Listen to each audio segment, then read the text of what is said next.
Mikhail Tal versus Bobby Fischer. An encounter where we can see many sacrifices and even queen sacrifices. And again, we have brought a game which was played between Mikhail Tal and the legend Bobby Fischer. Friends, this game was played at the 1959 Candidates Chess Tournament. And friends, just to give a little information about the background of the tournament, then friends, Candidates is a selection for the World Championship, and the person who wins it qualifies for the World Championship and will challenge the world champion for the world champion title. Friends, and Bobby Fischer was very young at this point when he was playing this game. So Bobby Fischer didn't had much experience, but he had defeated previously amazing chess players in this tournament. But Mikhail Tal was a great chess player. He had more experience and he too had defeated great chess players previously, not only in this tournament but also in many other events. So at the start, the result was kind of declared that Mikhail Tal would have an upper edge in the game, but yes, Bobby Fischer also gave his best and the game was pretty much interesting. Now, without wasting any time, let us check out the game.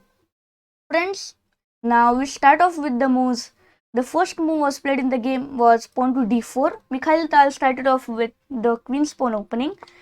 You have knight to f6, c4, g6, knight to c3, bishop to g7, and now pawn to e4.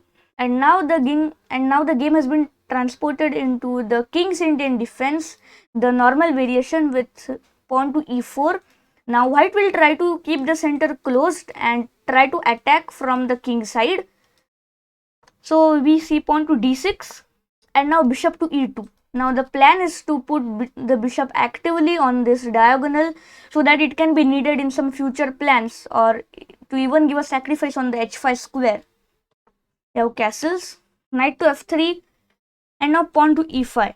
Mikhail Tal goes for pawn to d5 over here. As explained, white will try to keep the center closed, but Mikhail Tal could have also gone for pawn takes pawn, and now it seems that white is a pawn up, but actually white isn't a pawn up. First we can have queen takes on d1, and after bishop takes or king takes, it doesn't matter, the result is going to be the same. For example, if you play bishop takes on d1, which is the best move, now we can have knight takes on e4, and now we have recovered the pawn.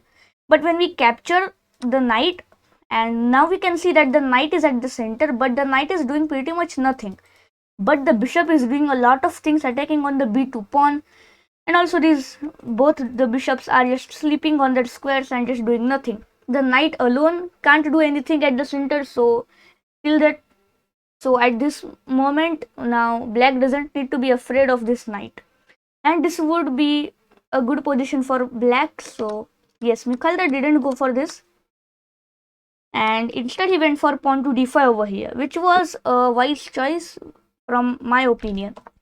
You have knight b to d7, just a normal development, bishop to g5, h6, bishop to a4, and now we have an inaccuracy by Bobby Fischer, pawn to a6. Friends, now you must not get the meaning of this move pawn to a6, that why did Bobby Fischer just simply play it. So Bobby Fischer has played this move to prevent knight to b5. It may seem like a beginner move, but actually it isn't, because now Bobby Fischer wants to play queen to e7, and then he was afraid of knight to b5 and he didn't wanted some threats on the c7 square. But instead of a6, he could have simply gone for some moves like pawn to g5, attacking on the bishop, which is a key move in the king's Indian defense. You have bishop to g3, and now we can have knight to h5, planning to take the bishop. And now the position would be equalish, but white would have a slight edge in the position, as white usually has in most of the positions. But this would again be a nice position, and yes, Bobby Fischer could have got a nice advantage in that position, but he went for pawn to a6, which kind of is a mistake from my side and also from the Indian's opinion. You have castles by Mikhail Tal. He will first save his king and then attack on his opponent's king. We have queen to e8, knight to d2, knight to h7, and now pawn to b4. And now Mikhail Tal is planning to advance all of his pawns on the queen side, because now we have understood that now Bobby Fischer is not going to let him play on the king side, as even Bobby Fischer has understood that Mikhail Tal is an attacking player, and to defend his position against Mikhail Tal, he must defend and protect the king side first. So Bobby Fischer playing passively, but yes, he must play like this in order to save his game against Mikhail Tal. On the other hand, Mikhail Tal going for some aggressive moves, pawn to b4 and pawn to c5. Now bishop to f6, exchanging of the bishop, and it is also difficult to suggest a better move in this position. But this exchange favors Tal as Fischer will lack kingside play. Now bishop takes bishop, knight takes bishop, and now we have knight to the b3 square. Yes, now you must all be confused that why did Mikhail Tal play all of this bishop to e2 moves and just to attack on the king side, and now he's moving all of his pieces to the queen side. But there is a secret meaning behind it. If, for example, black goes for some moves like knight to h7, planning to play pawn to f5, then Mikhail Tal has his surprise element of pawn to c5, and now he has burst out the queen side, so that now Bobby Fischer can't attack by playing pawn to f5 from the king side. So playing knight to b3 was kind of forced for Mikhail Tal, and he went for it. And also the knight on the b3 and on the c3 square can easily jump off from the queen side and enter the king side very soon and very fast as possible. We have queen to e7 trying to connect the rooks, but the black bishop is not developed yet, and it is a point of concern for Bobby Fischer in this position. Friends, over here, instead of knight h into f6, Bobby Fischer could have gone knight d into f6, but in that case pawn to c5 would have arrived, and now the king side is again not that much developed, and the queen side is bursting out in fire, because now all of white's pieces are suddenly lined up in the queen side and they're planning to amazingly attack on the black's king, not the king but the queen, as they're attacking on the queen side. So this wouldn't be a nice idea to capture with the d knight, so Bobby Fischer captured with the h knight. And after queen to e7, we have queen to d2, connecting both the rooks. King to h7, it was like a very super move by Bobby Fischer. Yes, I'm saying they were super because I really liked this move, because it is like a very reflexive move which prevents some back rank checks, and also you can now play rook to g8 and advance your pawns from this side. And yes, I think it was kind of played in the game. We have queen to e3.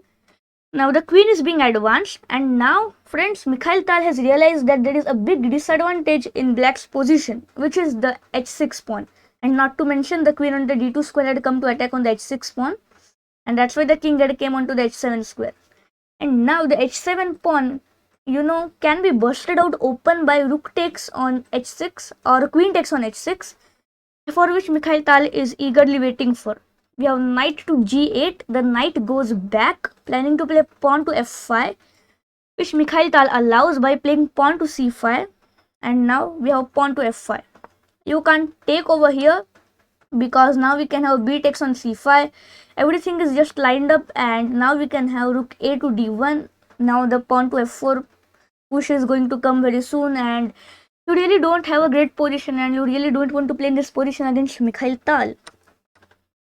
And even if you take with the knight, it doesn't make a big difference, only the knight will not be there, but yes, still the position will favor white only. So after pawn to f5, both the players have finally played their natural pawn breaks in the position. We have pawn takes pawn, and now pawn to f4. And this was again a forced move for Tal, because if he hadn't played pawn to f4, the position was in black's favor, because he has both of his pawns controlling all the central squares, and it's not going to be really a good position for Mikhail Tal to play in. For example, Mikhail Tal, if he had played bishop to d3, planning to pin the pawn to the king, then it again would have not been a nice idea, because of pawn to e4. The bishop is attacked. If you go to c2, for example, then we can have knight to e5, and the knight is centralized. And yes, there are also many upcoming threats like rook takes on g2 and many more. So this would have been a fully game changing move if Mikhail Tal hadn't played pawn to f4 in this position, but he eventually played it. You have pawn takes pawn, and now queen takes pawn, and now the game has came into kind of a real mode, where now Mikhail Tal is attacking and now Bobby Fischer is defending. D takes e5.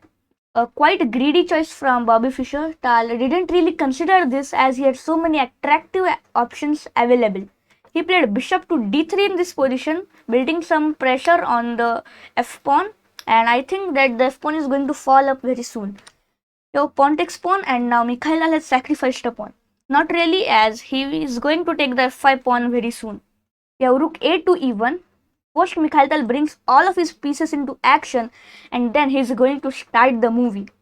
So queen to f6, and now instead of queen to f6, queen to d6 could have been a choice, trying to exchange the queens. And yes, again, this position would have favored Bobby Fischer if now Mikhail Tal didn't have found the move bishop takes on f5.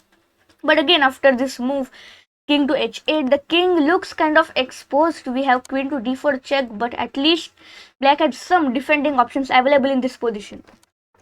But after queen to f6, this position is now clearly favoring Tal because of an amazing move. Can you guess it, friends? Boom! Rook to e6, and now everything is upon fire. The h6 pawn is not going to get saved no matter what you try, and also the f5 pawn is not in that great situation. The queen got kicked off from the king from his territory, and after queen takes on c3, Mikhail Tal sacrifices a piece. We have bishop takes f5, rook takes, queen takes, all the pieces are in the action, and now Mikhail Tal strikes the final blow by rook to f3, queen to b2, rook to e8, knight to f6, and now Fischer returns a piece to break the attack, but now he ends up in an intermediate bind. Queen takes f6, queen takes, rook takes. You can't take simply because your knight is pinned to the king. You have king to g7. We have rook to f8. Now the knight can't be saved no matter what you do. We have knight to e7 in this position, but after knight to a5, Fischer simply resigned in this position as you have simply nothing to do over here. As the bishop is trapped to the rook, the bishop can't move. The knight is also doing nothing. Of course, the knight is protecting the bishop, but also the knight is going to get captured up very soon, and the white's knight will do the remaining job of capturing the b7 pawn, capturing the knight and the other pieces, including the king. So yes, that's it for this game, friends. And I really like the way in which Mikhail Tal calculated and played all of his games. So yes, even I hope that you all enjoyed this. And if you enjoyed this, then be sure to give this video a like and also subscribe. And also, Chess in a Robe, very famous YouTube channel, commented upon our video giving us some tips to reduce the background noise and also to improve some of the other things. And yes, so thanks Chess in a Robe. We will surely act upon your advices, and yes. So thank you for watching everyone, and we will meet in the next video very soon. Till then, stay tuned and have a great day.